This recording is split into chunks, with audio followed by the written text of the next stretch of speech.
দণ্ডাদেশ মওকুফ করে বেগম খালেদা জিয়াকে মুক্তি, সাধারণ মানুষের স্বস্তি প্রকাশ।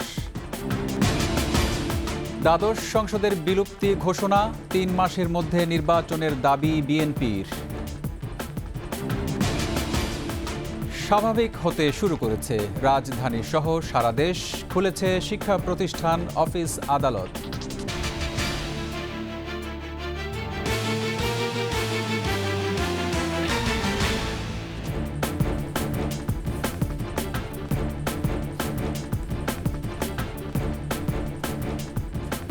শুনছিলেন ফার্স্ট সিকিউরিটি ইসলামী ব্যাংক পিএলসি সংবাদ শিরোনাম। আমন্ত্রণ রাত 9টার 21-এর সংবাদে, সাথে আছি রক্তিম ত্রিপুরা। দর্শক, 21 টেলিভিশনের সংবাদ একই সাথে সরাসরি দেখতে পাবেন আমাদের ফেসবুক পেজ www.facebook.com/2124 অনলাইনে। অন্তর্বর্তীকালীন সরকারের রূপরেখা কী হবে সে বিষয়ে বঙ্গভবনে রাষ্ট্রপতি মোহাম্মদ শাহাবুদ্দিনের সাথে বৈঠক করছেন বৈষম্য বিরোধী ছাত্র আন্দোলনের সমন্বয়করা। সন্ধ্যা 6টার দিকে বঙ্গভবনে প্রবেশ করে বৈষম্য বিরোধী ছাত্র আন্দোলনের 13 সমন্বয়ক। তাদের সাথে রয়েছেন ঢাকা বিশ্ববিদ্যালয়ের শিক্ষক আসিফ নজরুল ও অধ্যাপক তানজিম উদ্দিন। সন্ধ্যা 7টার পর বঙ্গভবনে আসে সেনা, নৌ ও বিমান বাহিনী প্রধান। রাত 8টার দিকে একে আজাদের নেতৃত্বে বঙ্গভবনে যায় 3 সদস্যের ব্যবসায়ী প্রতিনিধি দল।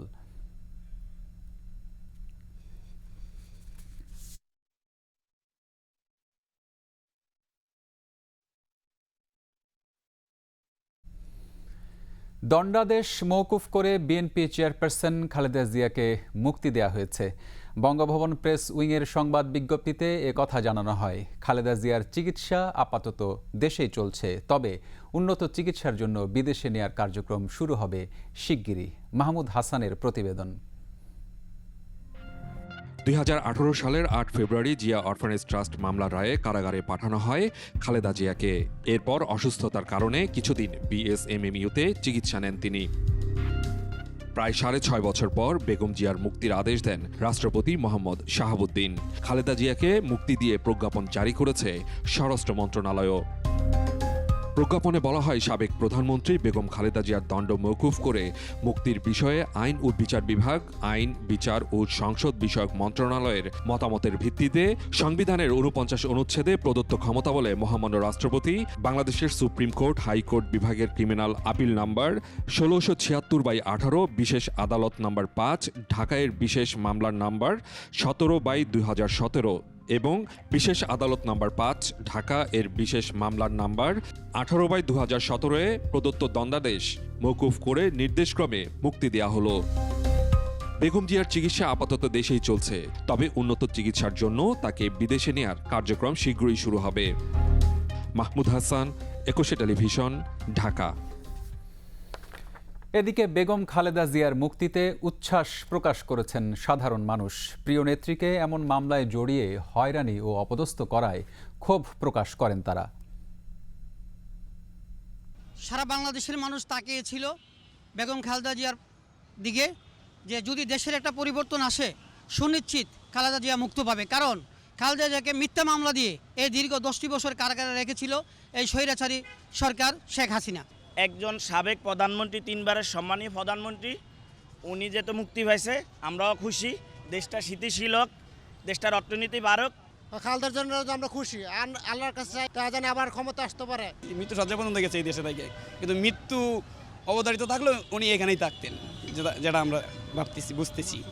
ওনার সুস্থতা কামনা করি এবং উনি নির্বাচনে আসুক। কালকে বিজয় দিবসের পরে আজকেও খালেদা জিয়ার মুক্তি জনমনে একটা স্বস্তির নিঃশ্বাস। আর মুক্তভাবে উনিও যেভাবে নিঃশ্বাস নিচ্ছে, এই জেনারেশন বলেন বা জেন জেড বলেন বা জেন জি যারা বলেন, তারাও মুক্তভাবে নিঃশ্বাস নিতে পারছে। প্রতিহিংসা যা হয়ে গেছে এগুলি নিঃশেষ হয়ে আমরা সামনে একটা সোনার বাংলা দেখতে চাই, যেখানে হিংসা থাকবে না, মারামারি থাকবে না, একদম সুন্দর সুশৃঙ্খল একটা আমরা দেশ দেখতে চাই। ওনার দীর্ঘায়ু কামনা করি, আল্লাহ যেন ওনাকে দীর্ঘ নেক হায়াত দান করেন। উনি যেন আমাদের এই সোনার বাংলাদেশটা সুন্দরভাবে চলছে সেটা যেন দীর্ঘদিন দেখে যেতে পারেন। দ্বাদশ জাতীয় সংসদ ভেঙে দিয়েছেন রাষ্ট্রপতি মোহাম্মদ শাহাবুদ্দিন। বঙ্গভবনের এক সংবাদ বিজ্ঞপ্তিতে বলা হয়েছে, রাষ্ট্রপতির সঙ্গে 3 বাহিনীর প্রধান, বিভিন্ন রাজনৈতিক দলের নেতা, সুশীল সমাজের প্রতিনিধি ও বৈষম্য বিরোধী ছাত্র আন্দোলনের নেতাদের সঙ্গে অনুষ্ঠিত বৈঠকের সিদ্ধান্তের পরিপ্রেক্ষিতে নির্বাহী আদেশে সংসদ বিলুপ্ত করা হলো। এর আগে বেলা 3টার মধ্যে সংসদ ভেঙে দেওয়ার আলটিমেটাম দেয় বৈষম্য বিরোধী ছাত্র আন্দোলন। তা না হলে কঠোর কর্মসূচি দেওয়ার হুঁশিয়ারি দেন তারা।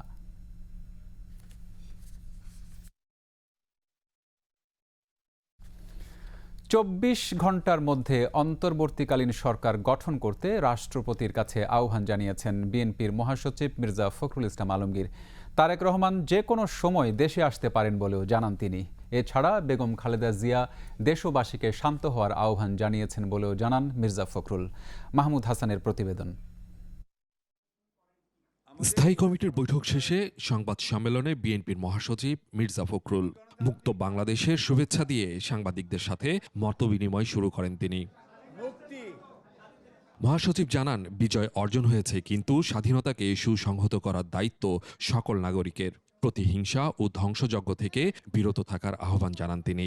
বিভিন্ন প্রতিষ্ঠানে প্রতিশোধমূলকভাবে অগ্নিসংযোগ করছেন, লুটপাট করছেন, বাড়িঘরে হামলা করছেন।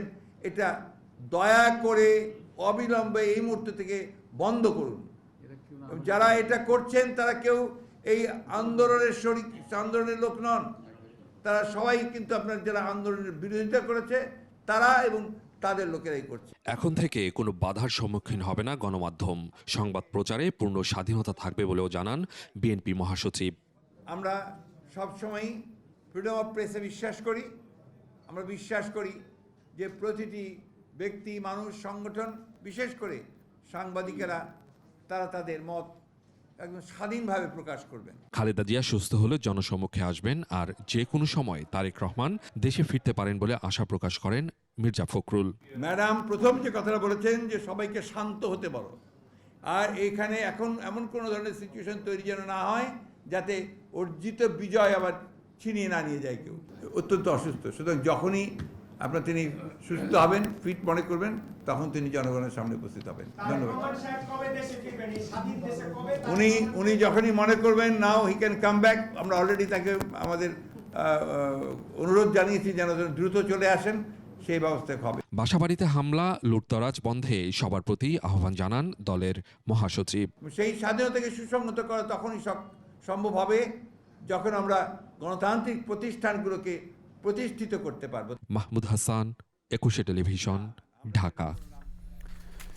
স্বাভাবিক হতে শুরু করেছে সরকারি বেসরকারি প্রতিষ্ঠানসহ স্কুল, কলেজ ও বিশ্ববিদ্যালয়ের কার্যক্রম। হলগুলোতে ফিরছে শিক্ষার্থীরা। এদিকে যানবাহন চলাচল সহ সার্বিক পরিস্থিতি স্বাভাবিক হওয়ায় স্বস্তিতে নগরবাসী। মোহাম্মদ কবিরের রিপোর্ট। এজন্য চিরচেনা ঢাকা মহানগরের নতুন রূপ। নগরীতে আজ নেই কোনো হট্টগোল বা ট্রাফিক জ্যাম। স্বাভাবিক নিয়মে শুরু হয়েছে অফিসের কাজকর্ম। অনায়াসে বিভিন্ন গন্তব্যে স্বস্তিতে চলাচল করছেন নগরবাসী। তো ওই রকম আতঙ্ক কাজ করে না যে এতদিন যে অস্বস্তিতে ছিলাম। আমরা স্বাধীনভাবে কথা বলতে চাচ্ছি, আমার মনের ভাব যাই আছে, আমি যে পক্ষেরই হই না কেন, আমার যে বলার যে ইয়েটা মনে হয় যে 15 বছর পরে আজকে আমরা ফিরে পেলাম। এদিকে বন্ধ থাকা স্কুল, কলেজ ও বিশ্ববিদ্যালয় খুলে দেয়ায় হলে ফিরতে পেরে যেন মুক্তির নিঃশ্বাস নিচ্ছেন তারা। অনেক শিক্ষার্থী ইতিমধ্যে হলে চলে আসছে, এখন সবাই ফ্রি, আমরা মুক্ত বাতাসে নিঃশ্বাস নিতে পারছি। আমরা একেবারে ফিল ফ্রি, একেবারে মুক্ত, স্বাধীন এমনই মনে হইতেছে।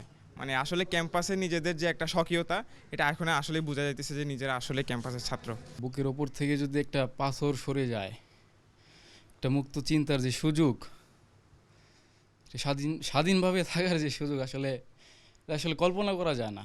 আমরা হয়তো হলে ওঠার শুরুতে কখনো কল্পনা করতে, স্বপ্নেও হয়তো আমরা গণরুমে কখনো স্বপ্নেও দেখি নাই যে আমরা এরকম একটা পরিবেশে ফিরে আসতে পারবো। দেশ ও জাতির শান্তি অটুট রাখতে সবাইকে সজাগ থাকার আহ্বান তাদের। মোহাম্মদ কবির, 21 টেলিভিশন, ঢাকা। নিচ্ছি সংবাদ বিরতি। ফিরে এসে অন্যান্য সংবাদের সঙ্গে আরও যা থাকছে। আয়না ঘর সহ রাজনৈতিক মামলায় আটকদের মুক্তি দাবি সাবেক সেনা কর্মকর্তাদের।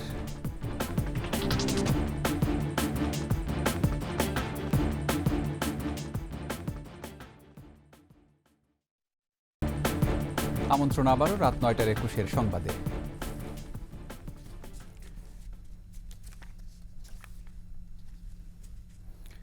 আয়না ঘর সহ বিভিন্ন রাজনৈতিক মামলায় যারা আটক রয়েছেন তাদের মুক্তি দাবি করেছেন সাবেক সেনা কর্মকর্তারা। ঢাকা রিপোর্টার্স ইউনিটিতে সংবাদ সম্মেলনে এ দাবি জানান তারা।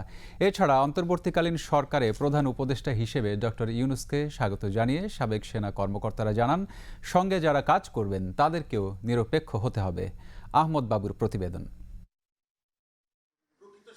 মঙ্গলবার ঢাকা রিপোর্টার্স ইউনিটির সাগররণী মিলনায়তনে আয়নাঘরে আটকদের মুক্তির দাবিতে সংবাদ সম্মেলন করেন সাবেক সেনা কর্মকর্তারা। দাবি করেছিলাম এ সময় তারা বলেন, যারা আয়নাঘর থেকে মুক্তি পেয়েছেন তারা বলেছেন প্রচুর লোক এখনও আটক রয়েছে। এর সঙ্গে যারা জড়িত সবার বিচার দাবি করেন সাবেক সেনা কর্মকর্তারা। আজ সকালে আমরা ব্যারিস্টার আরমান এবং ব্রিগেডিয়ার জেনারেল আজমির মুক্ত হয়েছে, তারা তাদের পরিবারের সাথে আছেন। এই সুসংবাদটা সবাইকে দেওয়ার জন্যে এবং যারা অবশিষ্ট যারা মুক্ত আছেন যে কোনো মূল্যে যে কোনো পরিস্থিতিতে যেখানে আছেন তাদেরকে মুক্ত করার জন্য আমরা এখানে উপস্থিত হই। বিডিআর বিদ্রোহ থেকে এখন পর্যন্ত যারা মৃত্যুবরণ করেছে ও নিখোঁজ রয়েছেন তাদের তালিকা করার পাশাপাশি সুষ্ঠু বিচার দাবি করেন সাবেক সেনা কর্মকর্তারা। কমিশন গঠন করতে হবে, সেটা হবে বিডিআর হত্যার থেকে শুরু করে হেফাজতের হত্যা, এর আগের ছাত্র আন্দোলনের হত্যা যত মৃত্যুবরণ করেছে এবং এই শেষ যেটা আমাদেরকে স্বাধীন করতে সহায়তা করলো, সেই আন্দোলনে যত শহীদ হয়েছেন তাদের প্রত্যেকের হিসাব তালিকাভুক্ত করতে হবে, তাদের পরিবারকে কম্পেনসেট করতে হবে। সশস্ত্র বাহিনীর আইন সংস্কার করা জরুরি বলে মনে করেন সাবেক সেনা কর্মকর্তারা। আমরা অবশ্যই ডক্টর ইউনূসকে মানি, কিন্তু আমাদের প্রশ্ন আছে তার সাথে যারা কাজ করবে তারা অবশ্যই নিষ্কণ্টক হতে হবে। একটা কন্ডিশন, দুর্নীতিমুক্ত হতে হবে। দ্বিতীয় কন্ডিশন, পূর্ববর্তী কোনো সরকারের সুবিধাভোগী কাউকে স্থান দেওয়া যাবে না। আহমদ বাবু, 21 টেলিভিশন, ঢাকা। বাংলাদেশ সেনাবাহিনীর শীর্ষ পদে রদবদল করা হয়েছে। মঙ্গলবার আইএসপিআর থেকে পাঠানো এক বিজ্ঞপ্তিতে এ তথ্য জানানো হয়। বিজ্ঞপ্তিতে বলা হয়, মেজর জেনারেল জিয়াউল আহসানকে চাকরি থেকে অব্যাহতি দেওয়া হয়েছে এবং লেফটেন্যান্ট জেনারেল সাইফুল আলমের চাকরি পররাষ্ট্র মন্ত্রণালয়ে ন্যস্ত করা হয়েছে। এছাড়া লেফটেন্যান্ট জেনারেল মুজিবুর রহমানকে GOC army training and doctrine command, lieutenant general Ahmad Tabrez Shams চৌধুরীকে সেনাবাহিনীর quartermaster general, lieutenant general Mizanur Rahman শামীমকে সেনাবাহিনীর chief of general staff, lieutenant general Mohammad Shahinul হককে কমান্ড্যান্ট এনডিসি এবং মেজর জেনারেল আসম রিদওয়ানুর রহমানকে এনটিএমসির মহাপরিচালক হিসেবে নিয়োগ দেওয়া হয়েছে।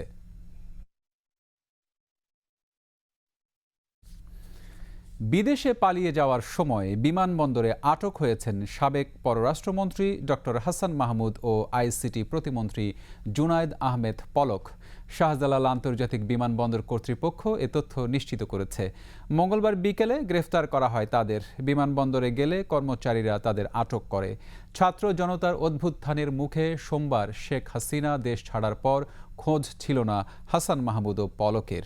তারা দেশে আছেন নাকি পালিয়ে গেছেন তা নিয়ে ছিল নানা গুঞ্জন।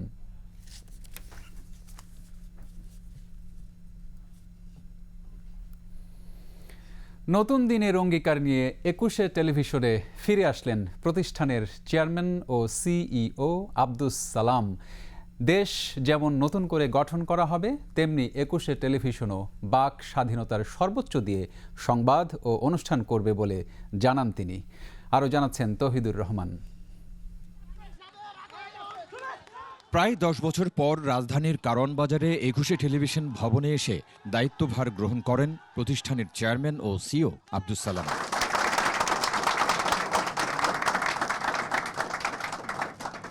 এই সময় 21 টেলিভিশনের বিভিন্ন বিভাগের কর্মকর্তা কর্মচারীরা তাকে বরণ করেন। পরিবর্তনে অঙ্গীকারাবদ্ধ এমন স্লোগান নিয়ে চলার দৃঢ় প্রত্যয়ের কথাও জানান তিনি। রিমার্কেবল ডে, এটা শুধু ইটিভির জন্য না, দেশের জন্য নতুন দিন শুরু হয়েছে, নতুন স্বাধীন, নতুন দিগন্ত, এবং আশা করি এই নতুন দিনে আমরা 21শে টেলিভিশনে আজকে প্রায় 10 বছর পর আমার এখানে পদার্পণ। আপনারা সবাই জানেন যে 15 সালের নভেম্বরে কি হয়েছিল এবং এখান থেকে আমাকে বিতাড়িত করে জেলে ভরে তারপরে বিভিন্ন 2 নম্বরই করে ইটিভি করা হয়েছে এবং চালানো হয়েছে বিগত 10টা বছর। আবারও 21শে টেলিভিশন মানুষের ভালোবাসায় দেশের জনপ্রিয় টেলিভিশন হবে বলে আশা করেন তিনি। 21শে টেলিভিশন আগে যেরকম ছিল, 21শে টেলিভিশন আগামী মিডিয়াতে বাংলাদেশে লিড করবে। মুক্ত সাংবাদিকতা কাহাকে বলে, কত প্রকার কি ইটিভি আবার পথ দেখাবে। বাংলাদেশে স্বাধীন হয়েছে এগেইন এবং 21শে টেলিভিশনও স্বাধীন হয়েছে। আপনাদের সবাইকে ধন্যবাদ এবং আমি 21শের সফলতা কামনা করি এবং আশা করি সকলের সহযোগিতা পাবো এবং মিডিয়ায় যারা আছে সকলের সহযোগিতা আমরা একসাথে কাজ করব। সবার অংশগ্রহণে 21শে টেলিভিশন হারানো গৌরব ফিরে পাবে বলে আশা করেন পরিচালক তাসনুভা সালাম। স্বাধীন বাংলাদেশে ফেরত এসেছি, উই ক্যান টক নাও, ফ্রিডমলি কথা বলতে পারবো, যেটা আমাদেরকে কেড়ে নেওয়া হয়েছিল, ফ্রিডম অফ স্পিচ। সো সেটা আমরা ফেরত পেয়েছি এবং ইনশাআল্লাহ আপনারা সবাই সাথে ছিলেন, থাকবেন, আমরা একসাথে কাজ করব, ভালো কিছু কাজ করব। দেশের কল্যাণে মুক্ত স্বাধীনতার কথাও বলেন তারা। আপনাদের সবাইকে আশ্বস্ত করতে চাই, আপনারা যেভাবে কাজ করতেছেন সেভাবে কাজ করেন। তৌহিদুর রহমান, 21শে টেলিভিশন, ঢাকা। শেষ করছি রাত 9টার 21শে সংবাদ। যাওয়ার আগে ফার্স্ট সিকিউরিটি ইসলামী ব্যাংক পিএলসি সংবাদ শিরোনামগুলো আরও একবার।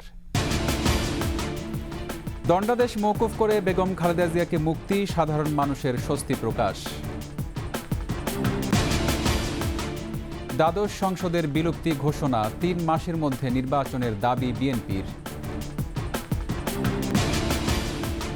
স্বাভাবিক হতে শুরু করেছে রাজধানী সহ সারা দেশ, খুলেছে শিক্ষা প্রতিষ্ঠান, অফিস, আদালত।